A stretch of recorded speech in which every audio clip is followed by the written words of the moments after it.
기본적으로 국가 전략에 대한 고민이 좀 필요하다고 봅니다. 지금까지 대한민국 국가 전략은 뭐였냐? 미중 시너지가 대한민국의 전략이었어요.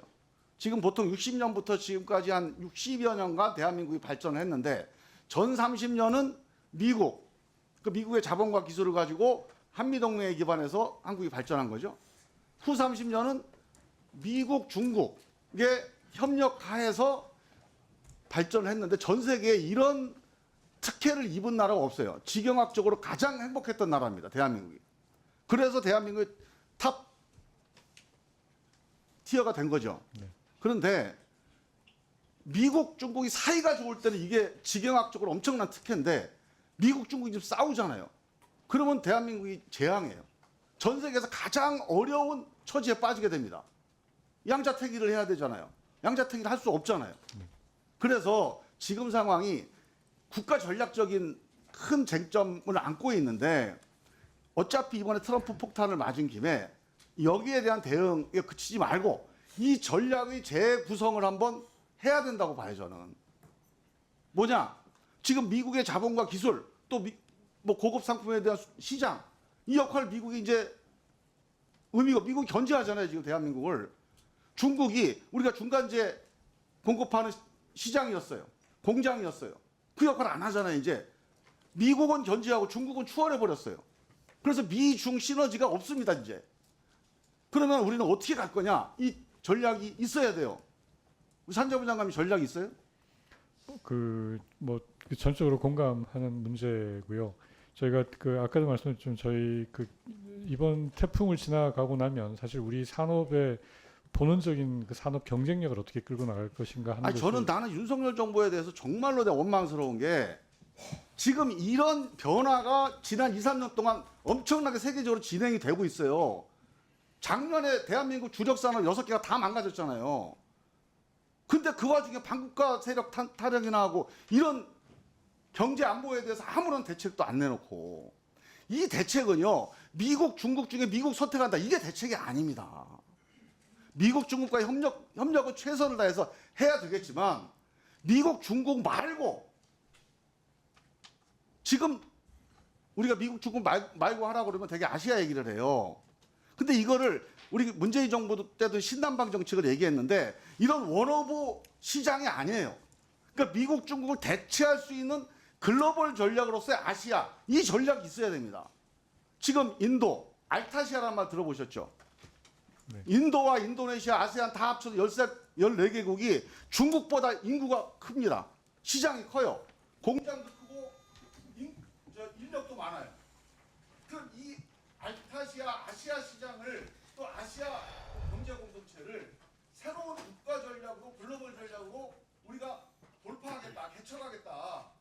이런 계획을 세우고 진행을 좀 했어야 됩니다. 자, 트럼프가 이렇게 폭탄을 터뜨렸으니까 약간 심폐스 걸렸잖아요.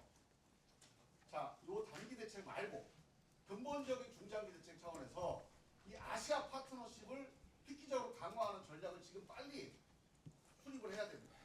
그래서 미국, 중국이 대한민국을 추월하건 대한민국을 견제하건 상관없이 한국이 세계 시장에서 자립할 수 있는 대안을 만들지 않으면 엄청난 폭풍이, 이게 트럼프보다 훨씬 더 큰 폭풍이 올 것 같아요. 자, 이 문제에 대해서 제가 또 드릴 말씀 많은 시간이 없으니까 이 문제에 대한 산자부의 기본적인 인식을 한번 좀 서면으로 좀 정리해 주시고 제가 갖고 있는 그 나름대로 대안을 다시 또 보내드릴게요. 네, 중요한 문제 의식이시고요. 저희 그 산업 전략에 나중에 반영을 할 수 있도록 노력하겠습니다. 지금 산업연구원에서 이 아시아 지역 진출하기 위해서 리서치센터 만들자고, 자, 민간 9명, 그다음에 저 정부 공무원 9명, 18명으로 안을 올렸대요, 윤석열 정부 때. 퇴짜만 했다는 거예요. 그리고 연구원 박사들 3명만 보내라고 했다는 거예요. 예산 없다고. 아니, 국가 미래를 준비하는 데서 지금 아시아가 우리의 대안인데, 미래 전략인데, 여기 18명 보내는 예산이 없다고 3명만 보내고. 이 산자부 장관님도 책임 있는 거 아닙니까? 산업연구원에서 진행됐다는 건데. 이런 안목이 없이 어떻게 지금 이 난국을 헤쳐나갑니까? 이거 한번 확인해 보세요. 네, 알겠습니다. 네. 이게 이제 트럼프 위원장. 이 관세 폭탄 때문에 좀 더 신경이 쓰이긴 하는데 최근 윤석열 정부 들어서서 대미 무역 의존도가 네. 좀 많이 늘었어요. 네, 상대적으로 대중국 무역 비중은 좀 낮아졌습니다. 줄고요. 네. 이게 왜 그렇게 된 거죠? 대미 투자가 많이 늘면서 예? 그렇습니다. 대미 투자가 지난 한 3, 4년 동안 굉장히 많이 늘면서 아. 딱 부수적으로 따라간 그 수출도 많이 늘어서 그러니까 미장 진출을 하면서 예, 그래서 이게 지금 최근에 이제 이런 상황들이 오니까 네. 또 이제 이 무역 그 비중의 편중 네, 네, 뭐 이런 것들이 이제 문제가 되고 있잖아요. 네. 그래서 저는 이제 이번 뭐 통상 관련된 거는 잘 대처를 하실 거라고 보고 한 가지만 좀 부탁을 드리는데 네. 이 경제 안보 차원의 대처가 좀 필요합니다. 지금 이 통상 차원의 대처로는 이게 안 될 것 같아요. 여기에 이제 외교부나 국방부, 뭐 산자부, 뭐 중기부, 그다음에 기재부, 금융위까지 이걸 경제 안보 문제로 봐야 되거든요. 지금 우리 대한민국의 지금 정부에 이런 경제 안보 컨트롤 타워가 있습니까?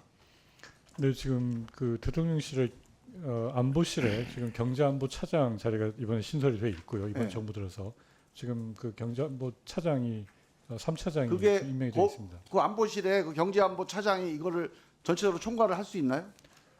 지금은 뭐 그 이슈마다 필요한 경우에는 본부처적으로 그 총괄을 거기서 하고 있습니다. 제가 이제 미리 좀 확인해봤더니 그 차장 가지고는 이 컨트롤 타워를 하기가 어렵다는 게 지금 정부의 주요 그 고위직에 있는 분들의 판단이에요. 네. 이거를 미국은 이 컨트롤 타워의 수장이 누군지 아세요? 경제안보 문제를 거기도 딱히 경제안보 문제로 찍어놓은 사람은 없는 걸로 알고 있고 NSC와 NEC가 그 협의를 하는 걸로 알고 거기는 트럼프가 수장입니다. 지금 미국이 대통령이 나서서 이 경제 안보 차원에서 문제를 다루고 드리블을 하고 있는데 대한민국이 신임 경제안보실 차장 정도를 중심으로 해서 이걸 끌고 가기는 어려울 거라고 보고요. 총리라고 상의해서 빨리 2달도 이거 다음 정부를 기다리기가 어려워서 그래요. 그래서 산자부 장관이 제일 급하니까 네. 경제안보 이 컨트롤 타워를 재구성하자. 네. 이거는 총리급이나 경제부총리, 산자부 장관 수준에서 의사결정과 커뮤니케이션이 이루어져야 됩니다. 여기에 외교부, 그다음에 뭐 국정원 그리고 그 뭐 금융이 다 포함해서 이 문제에 대한 종합적인 대응을 그리고 여기 보니까 이제 개별 기업이 막 협상을 하는 경우도 있더라고요. 이럴 때는 반드시 정부하고 사전에 비공식적으로라도 조율이 돼야 됩니다. 지금 현대자동차 같은 경우는 얘기가 잘 됐나요? 되고 있나요? 저희가 하고 있고 지금 그 의원님 말씀하셨던 그 경제안보 만약 그런 차원인 것 같으면 지금 대행께서 그 복귀하시자마자 지금 하고 있는 게 경제안보 TF를 하고 네. 있습니다. 그래서 각 부처 장관을 모아서 하고 있고요. 여기다가는 그 우리 4대 기업이 지금 참여를 해서 같이 하고 그렇게 있습니다. 하시는데 네. 요거를 이번에 이제 급하게 이제 불 끄니까 뭐 비상 체계로 돌아가는데 이거를 제도화 시켜야 된다고요. 네, 알겠습니다. 이게 이제 일상적인 뉴노멀이 되는 거예요. 네. 이게 갑자기 그냥 한두 달 하고 끝날 게 아니라는 거죠. 네. 그래서 여기에 대한 제도 설계를 고민해 주시고 다음 신정부가 들어서면 거기에 대한 경험을 제안을 좀 해 주시기 바라고요. 네, 그렇게 하겠습니다.